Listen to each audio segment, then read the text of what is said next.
Okay? So, good morning, ladies and gentlemen. Welcome. First of all, let me thank Golden State Care Center, Ricardo, for giving us the opportunity to use this venue, a very beautiful venue. How I wish that all of our client facilities has the same venue as Golden State. So that if you have one, at least we can have, our future trainings in your facility. So thank you, Ricardo. Thank you, JC, as the host, and thank you, of course, Frank. Where's Frank? How come Frank is not here? He's getting some PPEs. He's getting some PPEs. And so that's why I like to thank them because they are the hosts. And of course, Rich, I would like to acknowledge the presence of Rich Ruiz. He's our administrator for the group homes. And of course, Catherine, Ali, all the way from Sierra Valley Rehab Center. So we have at least 16 client facilities, Tom, doing this as a form of introduction so that at least all of you know that we have 16 client facilities. When I say client facilities, it's because we come from Unified Care Services. So myself, I'm the Director of Risk Management. I have two staff with me. Both of them are here. Elma Guzman, okay, acknowledge your presence. And of course, I also have Elizabeth Santoyo. Elizabeth, she's there. So both of them, they work under my office, Risk Management. So this seminar, not only a seminar, but a training. I'm sure you know the difference between a seminar and a training. A seminar is purely theoretical, it's purely educational, but training comes with skills. You know what is skills, right? So what you're doing basically are manual. So these are training. So essentially, our speaker, which I'm going to introduce shortly later, is going to train you. And this training will not only end with you. We trust, and I trust, that you are not going to keep the skills that you're going to learn. This is very rare. This is an added credential for you. And that is precisely why we prepared a certificate of participation. You can hang this in your office to show proof to any licensing surveyors, whether the licensing itself or the life safety surveyors or perhaps the OSPAD. I'm sure you're very familiar with that, friends, right? And so you have the certificate of participation. But we are not going to give this to you now. We will give this later at the end of the training. And before that, as a precondition, you have to fill up the evaluation form, because we want to find out so that in future trainings we can improve. This is not the first time. For as long as there will be a pandemic, our office is going to initiate trainings for all of you. You are at the front line. Yes, we have our frontline healthcare workers, our CNAs, RNs, and LVNs, but you are at the front line, I would say, to keep the building clean, sanitized, disinfected, and it's not easy. We have all the necessary tools, but it is how you're going to do it effectively and not only safely. That is very important. So except Apache Junction Health Center, we have a client facility in Arizona, Tom. Of course, they cannot drive all the way from Arizona for this purpose. In Harbor Post Acute Care Center, all are represented. And we have key or major representatives from each facility. This will already give you the opportunity during our break to introduce yourselves. Because what is important, is networking. Because if you know each other, maintenance, you know all of you, infection preventionists, and as well as our DSD, our housekeeping supervisor, then you can call each other. Because no one is a monopoly of everything. Right? You don't know everything. Only an arrogant person knows everything and will not ask questions.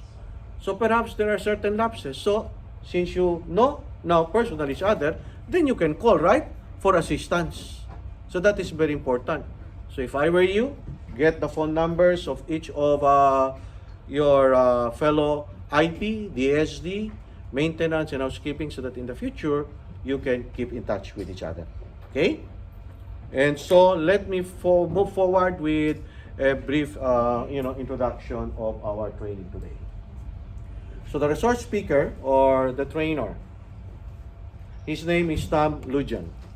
He is, these are his credentials. He's a Master of Science in Safety Management and Engineering Technology, and he earned this postgraduate degree from National University in San Diego, California. And in addition to that particular postgraduate degree, he has a Master of Science in Community Health Education. And he got this particular degree in University of Mexico in Albuquerque, New Mexico. And on top of that, prior to getting his postgraduate, he is a Bachelor of Science in Nursing. He's a registered nurse. And he got this degree, same university, in University of New Mexico, Albuquerque. So in other words, he has all the necessary credentials to discuss this particular very important topic in these pandemic times, right? And it is through the courtesy of our workers' comp insurance carrier, Safety National Insurance Company, TAM, where all of you, your workers' comp, our carrier is Safety National.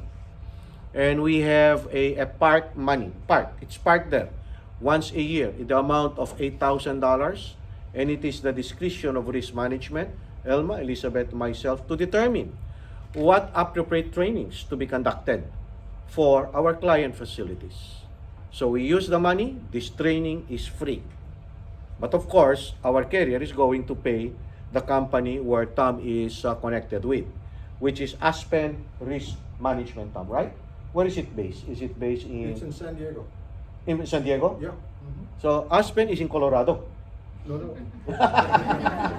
No, that's just the name of the company. Okay. Yeah. Aspen is like environmental friendly. It's clean. Yeah, you see? It's like, especially during winter, right? In Aspen, Colorado. Okay, so let's move forward. So let's talk about the background of our speaker. So he has over 20 years experience in health and safety management. Health and safety management. And you're familiar with OSHA, right? OSHA, Occupational Safety and Health Administration. And there are instances, some were client facilities, Tom, they were inspected by certified health and safety officers. So I would assume they cannot be a certified health and safety officer, CHSO, not unless perhaps, they have the same background as Tom. And so he has that expertise, more than 20 years. And of course, he began his career, safety career at a major regional hospital as safety and health officer responsible, would you imagine, for over 1,000 employees. So in other words, my friends, he is very familiar in this kind of environment. Because all of us, Tom, we are in the long-term care business, right? Skilled nursing facility. We have psych facility, LAC facility, we have Alzheimer. These are challenging residents that we face. And in these pandemic times, we have to protect them. See? And not only our residents, we also have to protect our co-workers. And which is my business, risk management. Our role is to protect you and our workers.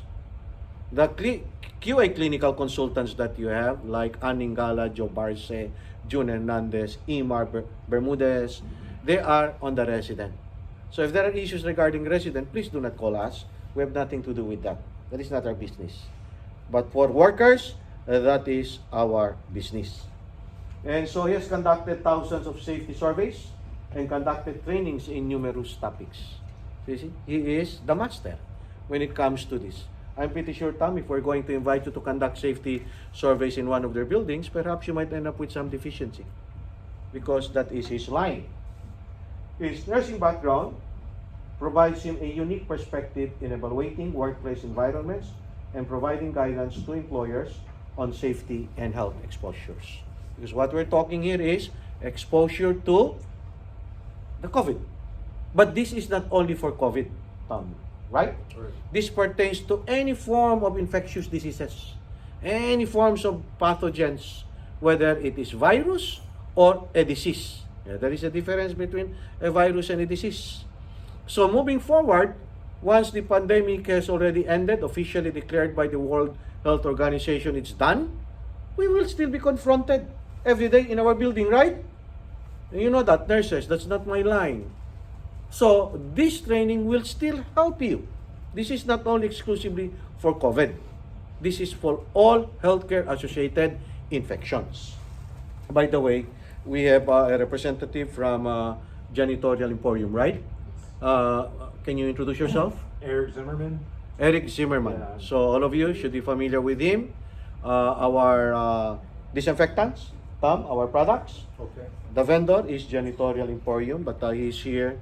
I asked him if he's going to say something because I spoke with the manager, the owner, the proprietor, if they can come up with something to discuss. But he said that he will just be here as an observer. Okay, so at least it complements what we are doing here. So the training method that we have here is, of course, train the trainer. So don't be selfish. When Tom is going to train you, don't keep it to yourself. In life, whatever knowledge that we have to share. So when you arrive in your building, please meet with all of your subordinates or all of your staff. And then, re-echo and tell them this is exactly what we have been trained, we have been taught by Tom, and this is what we're going to do moving forward from here on. And if you notice here, we have this technology here. We are going to video. This is a video. I'm going to upload this in the YouTube tonight. So please, during the break, Elizabeth, Elma, get their email address and name because I'm going to send the link of the YouTube video. And also, of course, to Tom, so that you can have it any time of the day, any time of the night, for years until you will retire. You can watch this presentation. So what you do, I suggest when you arrive in the building, hook up your cell phone and then connect it to a huge monitor, a 52 or 72 inch, and then the rest can watch. And at the same time, you can at least interject. Okay? So the target participants, Tom, are the infection preventionists. Can you raise your hands? Who are the infection preventionists here? Please. Hi. You see? All of them are here. Now, the infection preventionist, Tom, this is something new to us. We were mandated as of November of 2019 to have IPs, infection preventionists, because of this COVID. And the requirement is at least 40 hours. Am I right, Kathy? Yeah, it must be 40 hours. And they are still finding their groove, how they're going to fit in with maintenance and housekeeping. And I'm going to show you an institutional framework in that regard. And then, of course, we have the maintenance supervisor. Raise your hands, maintenance supervisor. Wow, all the gentlemen. I haven't seen a maintenance supervisor who is a woman. Are we strictly observing gender equality? How about housekeeping supervisors? Of course. Please, raise your hands. Majority of them are women or female. Okay, there's an equal representation. So we are okay then. So all of these are the target participants. And the focus of this training, ladies and gentlemen, meaning Tom, what is going to impart to you are the processes and procedures for infectious control and deep cleaning of long-term care residential units. See? Focus on the kind of industry that we are engaging. In addition to traditional approaches to infectious diseases control, the training program will include best practices for COVID-19 prevention and cleaning. You see? So focus on the COVID-19. In the prevention of having COVID-19 in the building, of course, as a consequence, positively to our residents and to our co-workers. So this training has been customized. And so the boss, or is he the owner, Steve? Tom? He's part owner. Is the part owner? So before Tom, because he was at that time, you were on vacation, Tom. Yes. He was having his vacation, so I went back and forth with Steve. And so I said, Steve, it must be customized to the needs of our clients. This is not generic. So we should be fortunate that this is customized to our facilities. So, but based on current infectious disease prevention protocols. So, in addition, Tom is going to integrate guidance from considerations preventing spread of COVID-19 in assisted living facilities as of May 29, 2020. But don't worry, while we are not assisted living facilities, but the ecosystem that we are engaged in is more or less parallel to assisted living because they are also long-term care. And then he's going to discuss types of disinfectants for frequent cleaning of high-touch surface areas and shared resident care equipment using the current EPA list. You know what is EPA, right? Environmental Protection Agency. You do not use any disinfectants without the brand EPA, right? Just like the N95 fit testing that we are doing, if there is no NIOSH label, sorry, my friends, we are not going to fit you, your N95. So disinfectants is very important. Okay? So this is a subject matter that is close to your heart. And by the way, welcome Jerry Garcia. He's here. He is the owner, the head of Janitorial Emporium. But you are free to say something, Jerry, later. Okay? And if you notice here, high-touch surfaces, I don't want to take the wind out of the sail of Tom. Perhaps some of you do not know what is high-touch and low-touch, right? Very simple. High-touch is frequently touch. You see? The major transmitters are our hands. So if you don't wear a glove, you touch the surface, the next person who is going to touch that surface will get the transmission. And who frequently touch the surfaces? It's the residents, right? So they cough, they sneeze, they talk, and even though they will not touch their hands, aerosol borne. It will fall into these high-touch surfaces. So you need disinfectant, and that is the forte of Tom. You know, the kill time. What are the kind of disinfectant that you're going to use? Of course, the opposite of high-touch is low-touch. So your priority is the high-touch. That is very important. And maintenance, very important in that regard. The more furnitures that you have inside your room, the more burdensome it will be for you and the housekeeper to disinfect. So if there are furnitures inside the room that is not necessary, remove them. Remove, please. And then we are also going to, Tom is going to discuss the current standards require assisted living, residential care, and independent living facilities follow environmental cleaning and disinfection practices similar to nursing homes. Discussion of best practices and procedures along with EPA registered disinfectants. However, there is a caveat. Tom, okay, is not an expert in hands-on level of disinfecting a COVID-19 room or in the actual cleaning, okay, techniques or how to do that you are already doing. That is not his forte, okay? Because I know all of you have these high expectations that Tom here throughout the day is going to demonstrate what, how you're going to do in disinfecting. Now, that's not his forte. The forte of this type of presentation should be Serve Pro, right?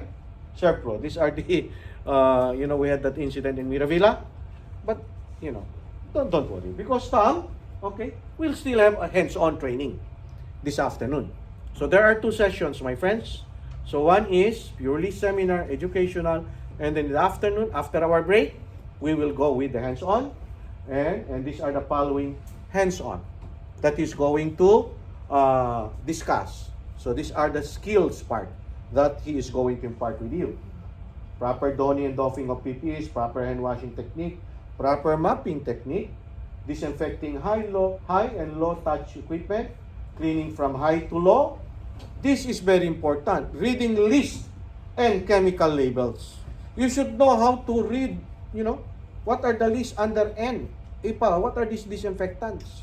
The duration time, the kill time, microbial survival. These are very important. So that is where the prevention should come in. That is not only the role of maintenance. You have to coordinate and discuss this with your maintenance. And then he's going to help you demonstrate dwell time on a hard surface, cleaning porous, non-porous surfaces. You know what is porous, right? Versus non-porous? Come up with an answer. You know what is a porous, right? Non-porous. Okay? Do I have to explain it? Because I don't know. Porous means it can infiltrate. It can go in, right, Tom? Absorb. Absorb. That's the right word. Absorb. Okay?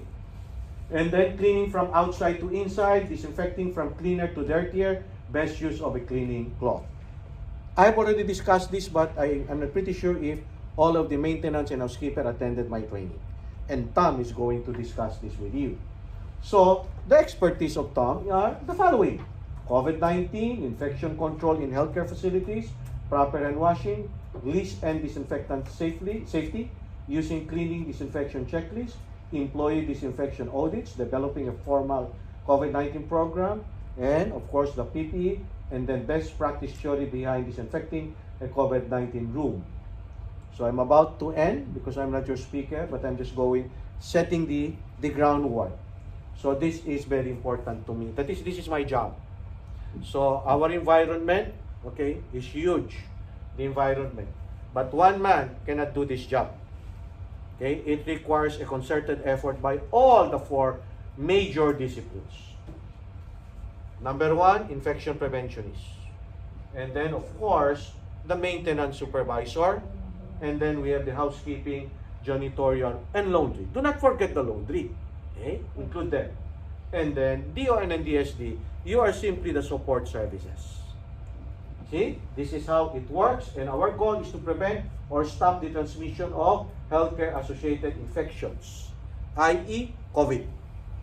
And this is what I want, we expect from risk management to all of our client facilities. It is about time for infection preventionists, for you guys to handle a good grip of the policies and procedures pertaining to infection control. See, we must have an institutional framework. You know, this is an institutional framework, right? Institutionalized meaning we have to put it into action. So the one who is going to head will be the infection preventionists. The role is they're the thinkers. They do the planning, the assessment, and the training. And then the maintenance supervisor is like a vice, a deputy, an assistant, logistics. Who buys the products? Of course, the maintenance supervisor. But he will not buy the products not unless the infection preventionist will be involved. What kind of disinfectants are we going to buy? And then he will also be involved in the assessment and training. Down here, you're not involved. You are the doers. You're the ones at the front line that do all of these things. But they cannot do that not unless these 2 will be involved. You have to train them. Okay? You cannot just give a fishing rod and a bait, go out and fish. He cannot catch the fish. You yourself, you have to practice what you preach, assist them and teach them how to fish. Okay? Do not just talk and talk and talk. Oh, here, this disinfectant. No, you have to train them, show them on how to do it. Please. Okay? And of course, the DON and DSD, they are the support services. So we need an engaged and inclusive maintenance, housekeeping, and janitorial services in infection control. This is our dream. See, you play a very vital role. So finally, these are our house rules. Do not park in that area, front of the building, because of the employees, our vendors. We have a parking lot here at the back. If you park there, please move your car to this parking lot. And if it's already full, then you can use the side streets, right, JC? Yes, sir. You're sure of that? Because if it will be towed, we will send the ticket to you. Okay? So, don't ever go inside the facility of Golden State, please. Okay? Yes, JC? There's no street sweeping today, so we're good. Okay, so we're good. Okay? So you can park all the way up to Harley Davidson. You know, there's a Harley Davidson. What's this? Okay? Don't ever go, according to Mary Beth, Joey, be sure. Don't let them go inside the building, please. They're COVID-free, but we don't know, we might be transmitting something. Cell phones, please, turn it off, or if not, place them on silent mode, vibrate mode. And if you need to answer a call, please leave the room. And please do not tinker your phone while the speaker is talking. No Facebook, nothing. Out of respect, out of courtesy, we'll give our full attention to Tom. And then, yes, that's the courtesy that we want you to, meaning, do not talk with your neighbors. Do not talk, okay? Just give your full attention to Tom. And then the COVID-19 protocols we have to observe. Again, my boss is very strict. You know, all of you should observe wearing the mask. Okay? And then social distancing of 6 feet and hand hygiene is very important. Okay? And then, of course, the bathroom is on that side, right-hand side from my position here. Use that for male and female. And then our lunch break on that side, that is where we're going to prepare the lunch for you. And we have the snacks, the drinks, and everything is there. And of course, when we have our lunch break, please fall in line, 6 feet distance. And then the final notes, I already discussed with you. You can have your certificate of participation as a precondition, the evaluation form.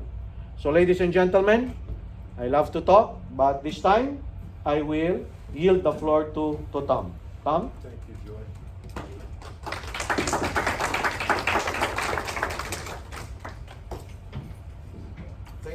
Thank you, Joy. That's, that introduction I was not expecting. That was very good.